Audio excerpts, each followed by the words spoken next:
Yes, it is that time again for another video here at the Museum Modeler channel. This is going to be part 2 of the tutorial I'm putting together for how to do water bases for 1/700 scale ships in the technique that I use. If you've already watched part 1, fantastic. If not, might be a little confusing to you to go ahead and watch this, but if that's your thing, then knock yourself out. It's been a little more than 24 hours now since I finished recording part 1, and as you can see, Lexington's base is almost fully cured. It's definitely cured to the touch, so that's good. And there's this nice texture you can see there in the water, and as I promised, the Liquitex dried clear, or mostly clear. As you can see here on this other side, here on the ship's starboard side, there is that white globule there where it was put on a little bit thick, but that's okay because it adds a little bit of frothiness to the water. I don't know if you can see on this video, but it's not perfectly white. It's not like a big white streak. It's got varying levels of opacity, so it actually doesn't look that bad. If there were more of those in your water, it wouldn't look that bad either, but luckily we aren't going to have to deal with that. Also, you can see there at the bow, let me pull her up here, I did go ahead and sculpt on several more layers for a bow wave. I did that this morning. So after the Liquitex had dried to the touch, I was able to go ahead and apply several more layers using a toothpick and just carefully sculpt that out. So you can make that much bigger if you'd like. The speed I'm going to have the ship going at, though, this is big enough. If you're having your model going at flank speed or whatnot, you're going to want to put a nice large bow wave on there, but we didn't need that. All right, so now that the Liquitex is dry and you've got your clear appearance, you've got to add some whitecaps.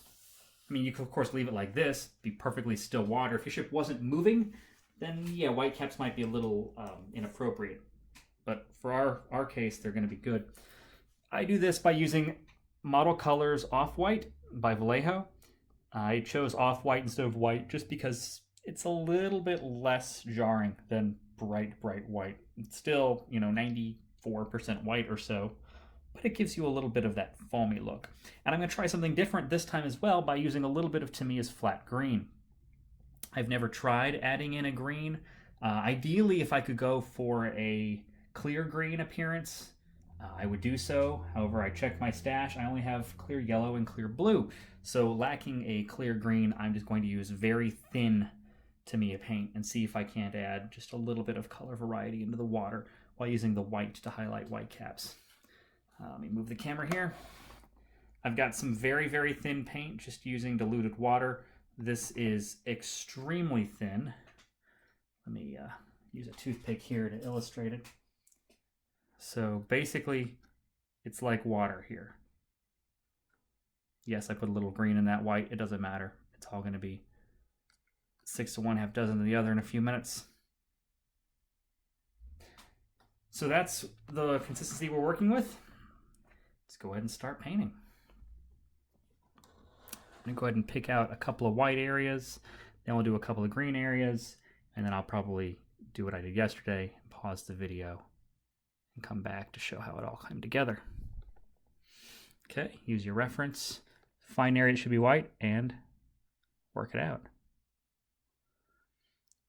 Now with this white, I find it best to be random.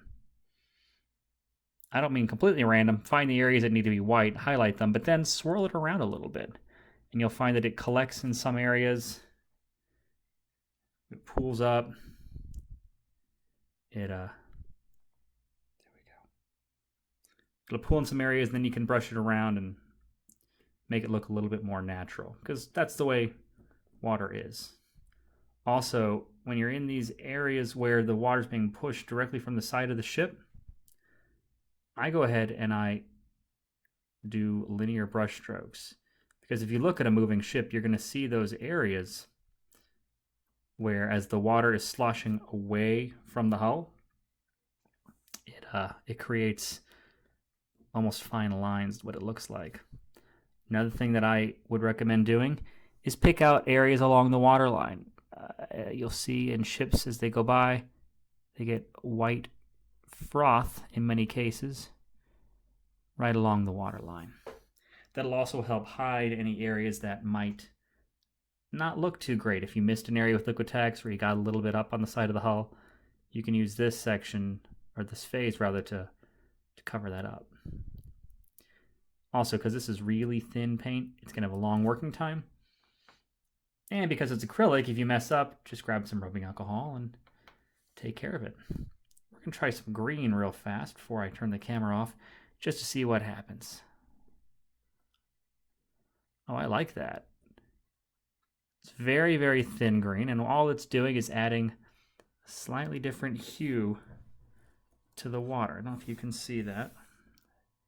I'll do another spatch right here. And just spread it out. And you get more of an illusion of depth this way. It'll also look just a little bit more like natural seawater.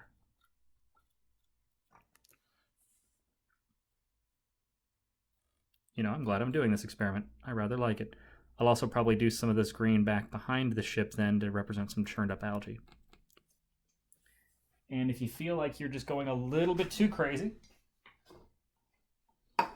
and you want some spot cleanup, I use Q-tips.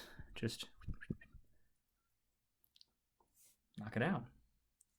All right, we're going to pause the video and I'll come back when this phase is done and touch on a couple of other tidbits before we wrap up this tutorial.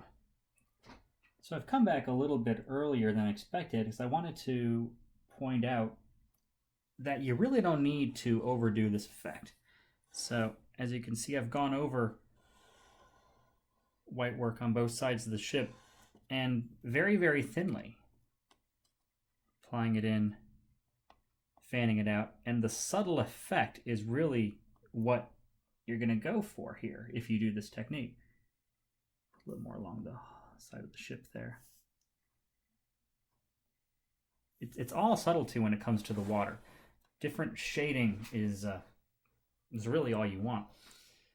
And as it's dried also, that green spot I'd added earlier over here, I'm really loving the way that looks. I'm going to put in several more of those splotchy spots. All right, now that we've come to the back of the ship, we're going to add in the prop wake, which is a little bit more messy than the side wake. Look at the wake pattern that your ship makes and then slather it in white, especially if your ship is going to be going at full speed. Let's see. I'm trying to put this in an angle that you can see me working at. Looks like you'll probably only be able to see the starboard side. I'll do the port side on my own. But this thinned white paint, it's going to fill and spread out. It's going to get all of the nooks and crannies that are in your textured water, which is another reason why you want to spend so much time on the texture on yesterday's phase.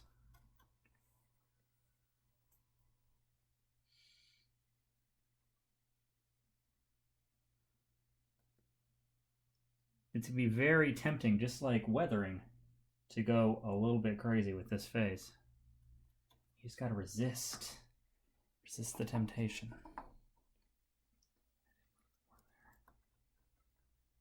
Also, when it comes to the ship's wake, it does tend to be more of a linear effect than, say, the waves ship makes it passes through. Because this is a very, very finite amount of churning that occurs.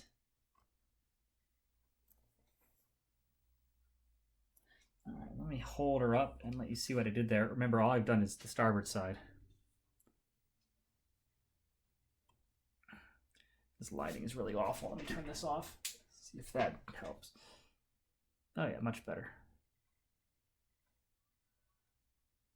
And as it dries, that white is going to thin out as well and just look overall more subtle. All right, I'm going to go work on the port side now and come back to you in just a minute. All right. Well, as you can see, I have wrapped up the whitecap painting on this Lexington base. There's a good stern shot. This produces a quite convincing effect, I feel. The shine that you're getting is exaggerated a little bit by the camera. but in person, and hopefully even what you're seeing there, you can see how you're going to get a convincing water effect with just careful sculpting and a thoughtful application of whitecaps and just an overall thoughtfulness behind the scene that you're trying to create. Of course, you could just do this randomly, since water is random, but the more thought you put into it, the more effective this technique is going to be for you. Now, I've put Lexington out right now with my 4 other builds I've done using this technique. Going in order, the HMS Hood, top left, was my first, followed by USS Hornet, which is right below that. Then top right is the First Naval Battle of Guadalcanal with USS Atlanta and USS O'Bannon. And below that is, of course, Lexington, which you just saw. Every build is a little bit different. The very first one I did with Hood, I wasn't entirely sure what I was doing with the wakes, which is why you see those 4 somewhat crazy white cap lines coming off of the bow. But you can also tell by using the thinning technique and spreading out thinned white around the ship how I somewhat compensated for that. So just like sculpting the water, it's forgiving. With the USS Hornet, of course, that is a Pacific scene. I went for as clear blue water as I could. The actual scene was taken on a sunny day, April 5th, 1942. That was the date of the photographs that I was using. So I went for bright, clear water. Guadalcanal is a night battle, so I used a darker base coat for the water. And I used, I don't think, any teal, basically just blacks and blues. And then, of course, Lexington, which we've just talked about. Coming up, I'm also going to be doing the same technique for Imperial Japanese Navy's Fuso, depicting her as sunk on under attack on October 24th, 1942. She was sunk the next day, but there's a photograph of her under air attack, and I'll be using that as my model for how to build this model. All right, this is going to be the end of this tutorial. I hope that you found it useful. I hope that you are going to be able to explore your creativity and branch out and do something awesome with your ship builds. Or if you do other dioramas that need water, maybe you'll find this useful too. I don't know. Post comments, pictures, either here or on the Facebook page or on my blog. I'd love to see if this technique works for you. Maybe you found a better way. This way works for me, but doesn't mean that's the best way that there is. So if you've got a technique or a method that you want to share, I'd love to hear about it. So with that in mind, have a great day. Thanks for watching this series, and happy modeling, everybody.